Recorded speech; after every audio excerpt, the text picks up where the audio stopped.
Hi guys, this is May 2015 C1 question number 5. So let's start. So in this question, as you can see, what is required is we have to show that P satisfies this relationship. Now before that, we first have to see that the background of the question, right? Now this question says that there is a relationship P minus 1 into x square plus 4x plus P minus 5 equals 0. And then it says that this equation has no real roots. Now as soon as you see this word roots, you're basically in C1 context, it has to be a question on quadratics or quadratic equation. Now you can see that uh, you can further check that this is a quadratic equation because quadratic equations are of the form, as you may know, ax square plus bx plus c, where a, b, c are constants, and you also have uh, methods of finding values of x for which this equation equals to 0. There is a formula which is called quadratic formula, as you might have. Again, this is all background, right? If I was teaching this topic in detail, then of course we can go into a lot of detail, but for the sake of this question, I will just touch the basics only. So you know that a quadratic equation can look like this. For example, it's with this minimum point, it could be anywhere, and this curve can be below the x-axis, can be above the x-axis, or it could just be touching the x-axis. But in this picture that I have made, it is touching the x-axis in two distinct points. These points are called the roots. And look at the analogy that this is a U-shaped curve and it is touching at 2 points, and the maximum power of x is also 2. So this curve can also be the other way around, but then the sign is negative. But anyways, so how to find these values of x? Now the method is you have to solve. You have to find those values of x which satisfy this relationship, such that when you put those values of x, those two values of x back into this expression, you get 0. Now there are different ways of finding this. There is a completing square method, there is a factorizing method, and there is a quadratic formula straight away, which actually doesn't even, which is a bit lengthy, but it's always guarantees that you will find the right values, whether the roots will be unique, roots will be repeating, or roots will not exist. In this case, it says root does not exist. But let me write the quadratic formula first.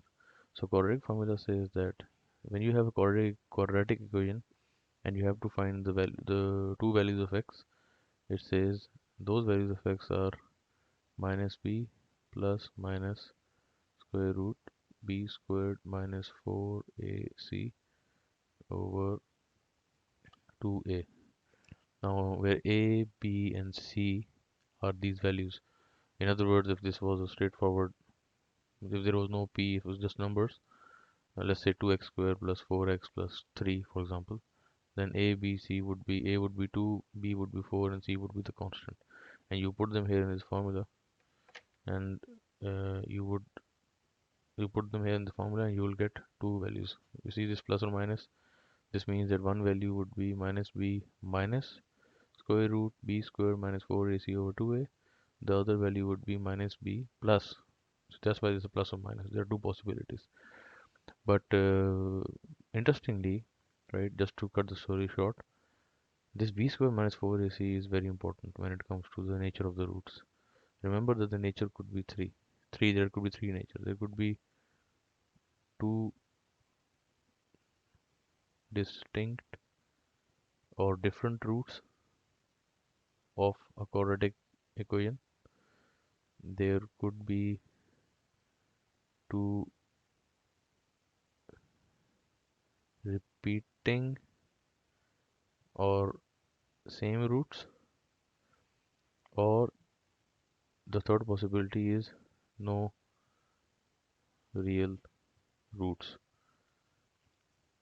Now the graph that corresponds to these three scenarios, sorry, just let me just change the color. The graph would look like this.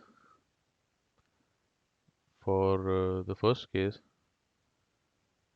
you would have something like this, like I just plotted, where you will have two different points.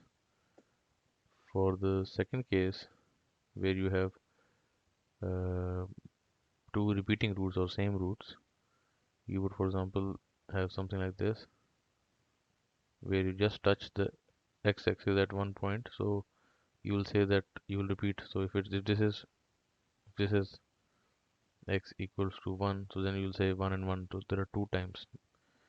It's repeating two times. And the third possibility in the same scenario is, for example, would be something like this, where it doesn't touch the x-axis. Remember, this is the x-axis. So these could be the only three possibilities. Don't mind the shape of the curve, but just these are the only three possibilities that will give you, that can happen, and that can straight away be derived from this factor. You see this b square minus 4ac. It turns out that this quantity can be compared with 0, and then you will get to know whether which of the three cases is this. So let me just also put the three cases here. So for this case number 1, b squared minus 4ac has to be greater than 0. For case number 2, b squared minus 4ac would be equal to 0. For case number 3, b squared minus 4ac has to be less than 0. So in this case, the question says no real roots. This is case number 3. So of course, this all the background that I gave was just necessary for explanation. But if you see a question like this, first see what's the nature of the roots, and whichever one is the case, you can straight away use that condition and then proceed.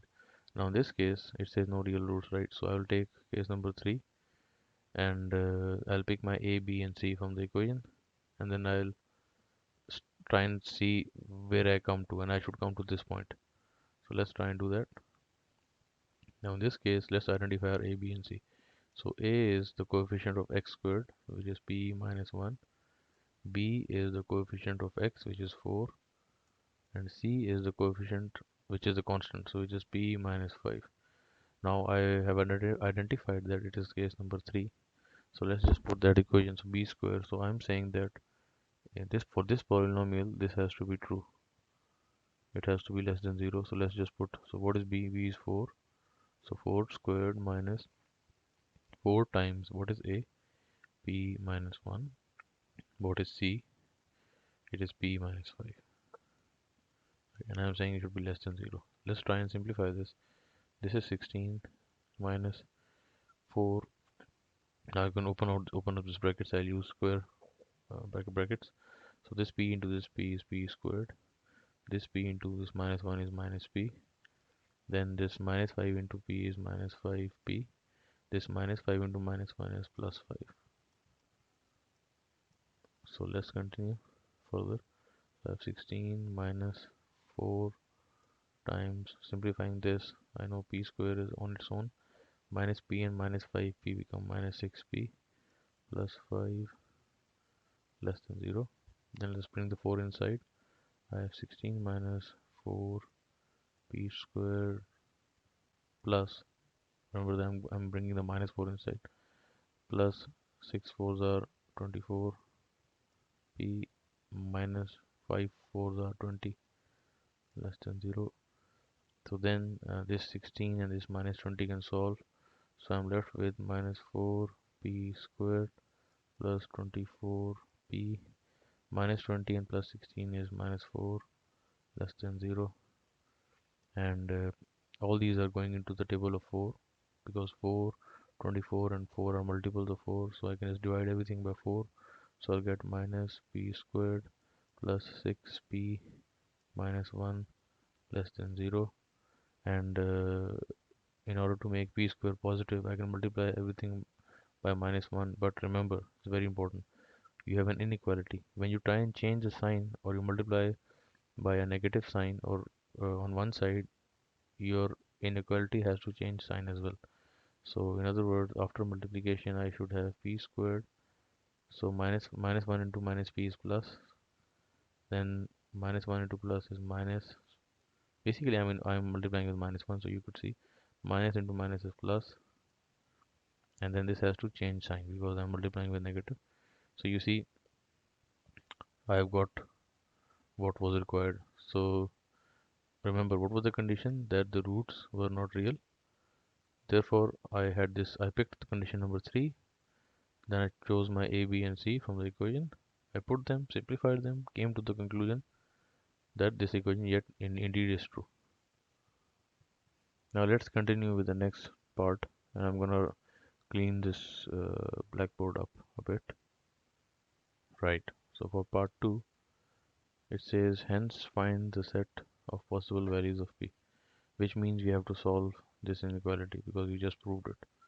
So this is like solving a quadratic equation itself. So let's solve. So we start off with writing. Sorry, we start off with writing p squared minus 6p plus 1 is greater than 0. Now you have to factorize this. And to factorize this, the rule is, as I've told a bit earlier as well in one of my earlier videos, that you have to multiply this with this and then see if you can break this middle term such that when you add those two, so break this middle term into 2, so let's break the 6 basically into two numbers which are effectively such that when you multiply those two numbers you get 1, but when you add those two numbers you get back 6.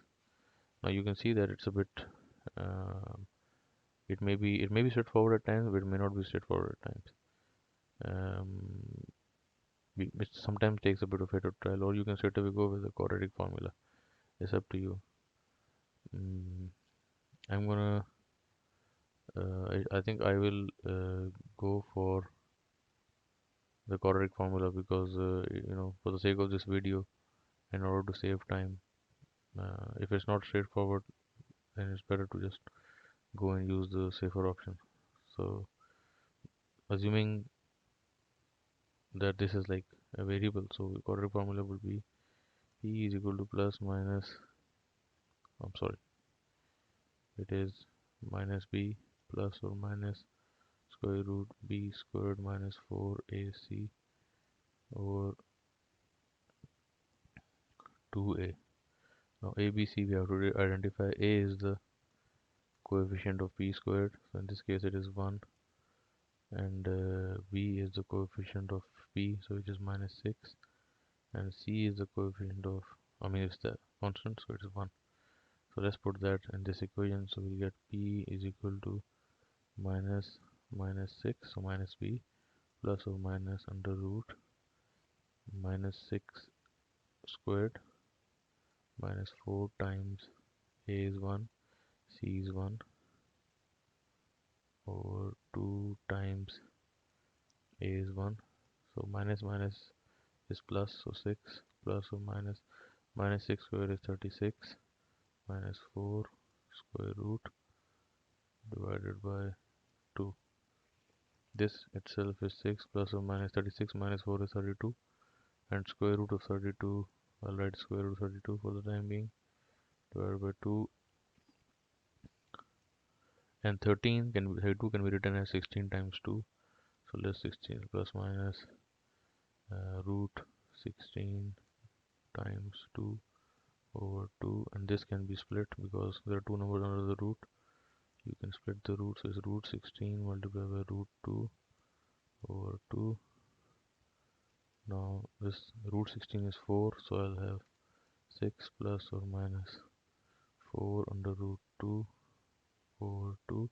This could finally be simplified as 6 over 2 plus minus 4 root 2 over 2, 2 1 2 thrice, 2 1 2 twice, so I'm left with 3 plus or minus 2 root 2. So these are the two values of p, but this is not, we're not there yet. We will use these values to then find the final range, which will give us the set of possible values of p. If this was a question where you had equal to 0, then this would have been the answer. But because there is an inequality here, we have to do one more step, which I'm going to show you next, and I'm going to just clean up the board. So yeah, we had p, so p was uh, coming up to be this. So from here we can have two values. Basically, what we can say is we can have p suggests p2 root 2 3 plus 1, p suggests that we can have 3 minus 2 root 2. Now what we can do is we can bring these to the other side and fact write this expression in factored form like this. So p minus 3 minus 2 root 2 into p minus 3 plus 2 root 2 greater than 0. Now this is a product of two terms and is greater than 0. So when is the result of two terms greater than 0? When either both terms are positive or both terms are negative. So we have, from here we have this condition number 1, we have either this is true, that this is greater than 0, and p minus 3 plus 2 root 2 is greater than 0, or we have p minus 3 minus 2 root 2 is less than 0, and this is also less than 0. Now what we'll do is we will take a number line and we will plot these ranges for 1 and 2, and then we'll come up with two possible answers. So for number line, let's just assume this is a number line, which is not very straight, but anyways. So you have 0, you have 1, we have 2, we have 3, we have 4, 5, so on. Similarly, minus 1, minus 2, so on. Now in this case, for the first part, I can write it for the first half of the first. I can bring this to the other side and I can write greater than 3 plus 2 root 2. Now where do I put this on the number line? So this is 3 and this is somewhere more than 3. So let's say this point is 3 plus 2 root 2. It might not be that, but just to get the point. And this region is greater than, so we are saying we are in this direction. Similarly, the other side of this is p minus 3 plus sorry, first I have to write like this. So I can bring this to the right hand side, it will become 3 minus 2 root 2. So again this is 3 and slightly less than that. Let's assume this is here. And what's the range? It's also greater than. So the overlap between these two is this region. So in other words, which one is the overlap is actually the lower condition. So p greater than 3 plus 2 root 2. So one option of the answer is the one range of the answer rather is this. So we have p greater than 3 plus 2 root 2, and let's talk about the other part, number 2. In this case I can again write it like this. In this case it's gonna be 3 plus 2 root 2. So either p is less than 3 plus 2 root 2. Now this was the 3 plus 2 root 2, so I have this direction because less than. The other option is p less than 3 minus 2 root 2. Now that is this point, and then if I just, so what is the overlap region? Is this, so it signifies by this, it is signified by this inequality. So the second part is this one. Hence the answer is this or this. So the values, hence the set of possible values of p is either p is less than 3 minus 2 root 2 or p is greater than 3 plus 2 root 2. Of course one can go into much more detail, but this is just to explain how we come to the answer. I hope you liked it. So I'll be moving on to question number 6 now. Thanks. Bye bye.